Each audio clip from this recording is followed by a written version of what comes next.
Hello dear student, आज एक और इम्पोर्टेंट सेशन में आप सभी का स्वागत है। तो स्टूडेंट, आज के सेशन में हम लोग बात करेंगे साइंस की सीरीज में चैप्टर नंबर 3 के बारे में, जिसका नाम है तंतु से वस्त्र तक। तो चलिए अब हम लोग तंतु से वस्त्र तक चैप्टर को डिस्कस करते हैं और देख लेते हैं इसमें क्या क्या दिया गया है।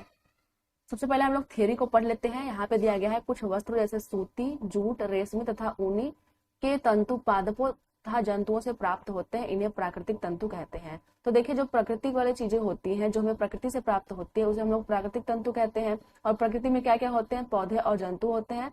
तो इसका मतलब यह है कि जो तंतु हमें पौधों और जंतुओं से प्राप्त होते हैं उसको हम लोग प्राकृतिक तंतु कहते हैं। यहाँ पे एग्जाम्पल दिया गया है, जो रुई और जूट होता है वो हमें पादपों से प्राप्त होने वाले तंतुओं का उदाहरण है। मतलब जो हमें पौधों से प्राप्त होते हैं उसमें आपका मोस्टली एक रुई हो गया और दूसरा आपका जूट हो गया।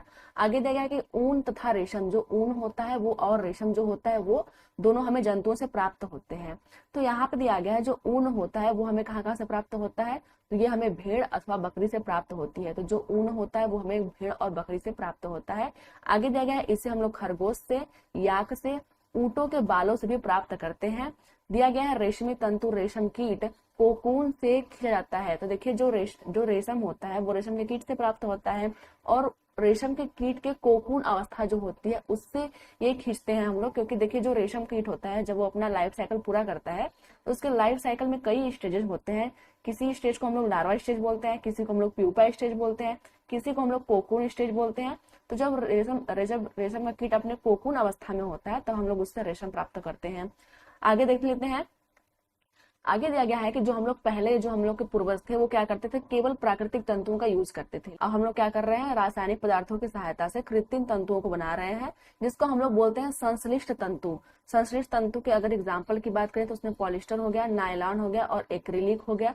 ये कुछ संश्लिष्ट तंतुओं के उदाहरण हैं। देखिए, ये तीनों का नाम जो है वो एनसीईआरटी में दिया गया है, तो ये काफी इंपॉर्टेंट है। हम लोग को इसका एग्जाम्पल जरूर याद रखना है। जो सिंथेटिक फाइबर होते हैं वो पॉलिस्टर हो गया, नायलॉन और एक्रिलिक हो गया। देखिए, अगर हम लोग समराइज वे में बात करें तो जो तंतु हमारे होते हैं वो कितने प्रकार के होते हैं? तो तंतु हमारे कितने प्रकार के होते हैं? 2 प्रकार के होते हैं।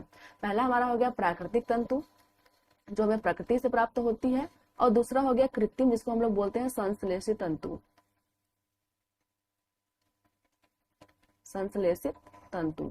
देखिए, जो प्राकृतिक तंतु होते हैं उसमें वो 2 प्रकार से प्राप्त होते हैं हमें। एक तो हमें पौधों से प्राप्त होता है, पौधों से, और एक कहाँ से प्राप्त होता है? एक हमें जंतुओं से प्राप्त होता है, जंतुओं से।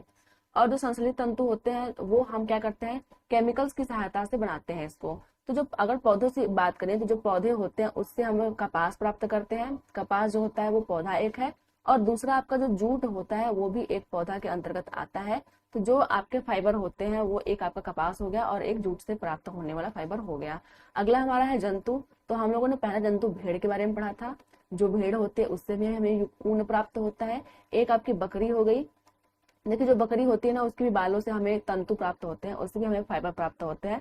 आप लोगों ने पश्मीना शॉल के बारे में सुना होगा। जो पश्मीना शॉल होती है वो बकरी के बालों से बनाई जाती है। तीसरा हमारा हो गया खरगोश। जो खरगोश होता है उसके बालों का भी यूज हम लोग फाइबर के रूप में करते हैं। चौथा आपका हो गया याक। देखिए, जो पहाड़ी याक होता है ना उसका भी जो बाल होता है उसका भी हम लोग यूज करते हैं तंतुओं के रूप में। और आपका एक हो गया ऊंट। जो ऊंट होता है वो भी रेगिस्तान में पाया जाता है और इसके भी बालों का हम लोग यूज करते हैं। लास्ट आपका एग्जाम्पल है रेशम का कीट। तो देखिए, जो रेशम का कीट होता है उससे भी हमें क्या प्राप्त होता है? रेशम प्राप्त होता है, इसलिए ये भी एक प्रकार का फाइबर है। संश्लेषित तंतु के बारे में बात करें तो ये आपका एक हो गया नायलॉन। नायलॉन क्या है? एक सिंथेटिक फाइबर है, नायलॉन हो गया। दूसरा आपका पॉलिस्टर हो गया, पॉलिस्टर के बारे में हम लोगों ने पढ़ा। तीसरा आपका क्या हो गया? एक्रेलिन हो गया, एक्रेलिन। ये क्या है? आपका सिंथेटिक फाइबर है। तो हम लोग ये एग्जाम्पल जरूर याद रखेंगे कि किस चीज में कौन सा एग्जाम्पल है। आगे देख लेते हैं हम लोग कुछ पादप तंतु जो होते हैं, उसमें हम लोग रुई के बारे में पढ़ेंगे। रुई हमें कैसे प्राप्त होता है और रुई का यूज हम लोग कैसे कैसे करते हैं ये हम पढ़ेंगे। तो देखिए, रुई के बारे में अगर बात करें तो जो इसकी जलवायु होती है वो उष्ण जलवायु होती है, और जो मृदा होती है वो काली होती है। इसके लिए जो मृदा होती है वो क्या होती है? काली होती है। और जो जलवायु होती है वो क्या होती है? उष्ण होती है, मतलब गर्म जलवायु होती है। जो कपास के जो फल होते हैं जिसको हम लोग कपास गोलक बोलते हैं वो कैसे होते हैं? नींबू के माप के होते हैं। मतलब जितनी बड़ी नींबू होती है उसी के माप के होते हैं। परिपक्व होने पर जो बीज होते हैं वो टूट खिल जाते हैं। अब कपास तंतुओं से ढके बिनौले, जिसको हम लोग कपास बीज बोलते हैं, उसको हम लोग देख सकते हैं। तो जो ये कपास गोलक होता है, जो नींबू के आकार का होता है, जब वो मैच्योर हो जाता है, पूरा पूरा परिपक्व हो जाता है, तो क्या होता है, ये टूट जाता है। इस प्रकार से ये टूट जाता है, इस प्रकार से ये टूट जाता है। और जो कपास होता है, जो कपास के फाइबर तंतु जो होते हैं, वो इसके बीच में होते हैं। कहाँ होते हैं, इसके बीच में होते हैं। कुछ इस प्रकार से ये इसमें फिट होते हैं। और जो कपास के जो बीज होते हैं, जिसको हम लोग बिनौला भी बोलते हैं, वो जो कपास के बीज होते हैं वो इनके बीच में होते हैं। ये कुछ इस प्रकार से इसमें बीज होते हैं, इन्हीं फाइबर के बीच में बीज होते हैं, जिसको हम लोग बिनौला बोलते हैं। आगे देख लेते हैं हम लोग। आगे देखा गया, साधारणतः इन कपास बालों को हस्त चयन द्वारा अलग करते हैं हम लोग हाथों से। ये जो आपके कपास के जो फाइबर होते हैं, उसको हम लोग बीजों को क्या करते हैं, हाथों द्वारा अलग करते हैं। और ये जो प्रोसेस कहलाती है, उसको हम लोग बोलते हैं कपास ओटना। देखिए, एक साल क्वेश्चन पूछा गया था कि जो बीज होते हैं, उस कपास के जो रेशे होते हैं, उनको जो अलग हम लोग करने का जो प्रोसेस होता है, उसको हम लोग क्या बोलते हैं, तो उसको हम लोग बोलते हैं कपास ओटना। जो पहले के लोग थे वो क्या करते थे, जो ये प्रोसेस होती थी उसको हाथों द्वारा करते थे। लेकिन अभी क्या हो रहा है, अभी मशीनों का यूज हो रहा है बहुत ज्यादा मात्रा में। अभी हाथों का यूज करके हम लोग इसको नहीं निकालते हैं। आगे दिया गया है, फ्लैक्स भी एक प्रकार का पादप है जिससे हम लोग प्राकृतिक तंतु प्राप्त होता है। तो देखिए, जो फ्लैक्स है वो आपको कुछ इंग्लिश टाइप का नेम लग रहा है, लेकिन ये क्या है, एक पादप है। ये संश्लेषित तंतु नहीं है, मतलब सिंथेटिक फाइबर नहीं है। यह एक क्या है, आपका नेचुरल फाइबर है। तो जो हम लोगों ने चार्ट बनाया हुआ था, उसमें हम लोग फ्लैक्स को भी ऐड कर सकते हैं। तो यहाँ पे जूट के साथ हम लोग फ्लैक्स भी ऐड करते हैं। फ्लैक्स भी क्या है, एक पादप है, फ्लैक्स। आगे देख लेते हैं हम लोग।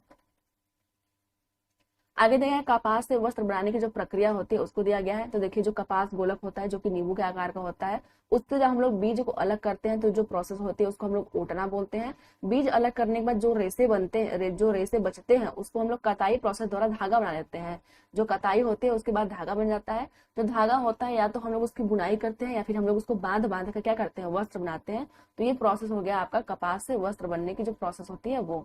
आगे दिया गया है जूट। अब हम लोग जूट के बारे में पढ़ेंगे। तो देखिए, जो जूट होता है, ये एक आपका पटसन, उसको हम लोग पटसन ही बोलते हैं, जूट को हम लोग पटसन ही बोलते हैं।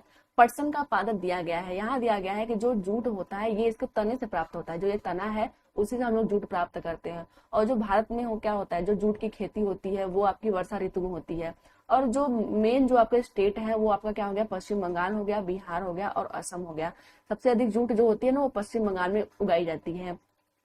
ये जो जूट होता है, जब उसमें फ्लावरिंग स्टेज होता है, मतलब जो छोटे छोटे फूल लगने लगते हैं इस प्रकार से, तब इसकी कटाई होती है। इसकी कटाई होने के बाद क्या करते हैं, इसको जाके हम लोग पानी में डाल देते हैं। पानी में डालने के बाद क्या होता है कि जो इसके तने होते हैं धीरे धीरे सड़ जाते हैं। इसके तने सड़ जाएंगे और हम लोग इसको क्या करेंगे, जो सड़ा हुआ पार्ट होता है उसको हाथों से हटा देंगे और हमें जूट प्राप्त हो जाता है। चलिए आगे पढ़ते हैं थियरी को। यहाँ है कि फसल कटाई के पश्चात पादपों के तनों को कुछ दिनों तक जल में डुबोकर रखते हैं। ऐसा करने पर तने गल जाते हैं और उन्हें पटसन तंतुओं से हाथों द्वारा पृथक कर दिया जाता है। तो हम लोग क्या करते हैं, हाथों द्वारा उसको अलग करते हैं।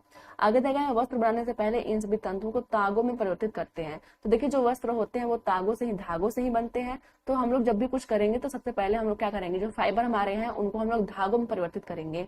आगे देख लेते हैं। आगे हम लोग को कुछ क्वेश्चन है उसको हम लोग करते हैं। तो पहला हमारा क्वेश्चन है, तंतु किसे कहते हैं। तंतु किसे कहते हैं, पहला ऑप्शन है धागे की पतली लड़ियों को, दूसरा है सुई को, तीसरा है ए और बी दोनों को, चौथा है जड़ों को। तो देखिए, जो तंतु होते हैं उसको हम लोग बोलते हैं धागे की पतली लड़ियों को। ऑप्शन नंबर ए जो हमारा है वो सही हो जाएगा। आगे देखते हैं क्वेश्चन नंबर 2। क्वेश्चन नंबर 2 हमारा है, एक ही लंबे धागे से वस्त्र बनाने की विधि को क्या कहते हैं। एक लंबा सा धागा है, उससे हम लोग कोई वस्त्र बना रहे हैं, तो इस विधि को क्या कहते हैं। क्या उसको हम लोग बधाई बोलते हैं, दूसरा है बुनाई, तीसरा है कताई और चौथा है ओटना। तो देखिए, उसको हम लोग क्या बोलते हैं, बुनाई बोलते हैं। ऑप्शन नंबर जो बी है वो सही हो जाएगा। एक धागे से हम लोग जब कपड़ा बनाते हैं तो उसको हम लोग बुनाई बोलते हैं। और जो ओटना होता है उसको क्या करते हैं, कपास के बीजों को हम लोग अलग करते हैं, उसको हम लोग बोलते हैं ओटना।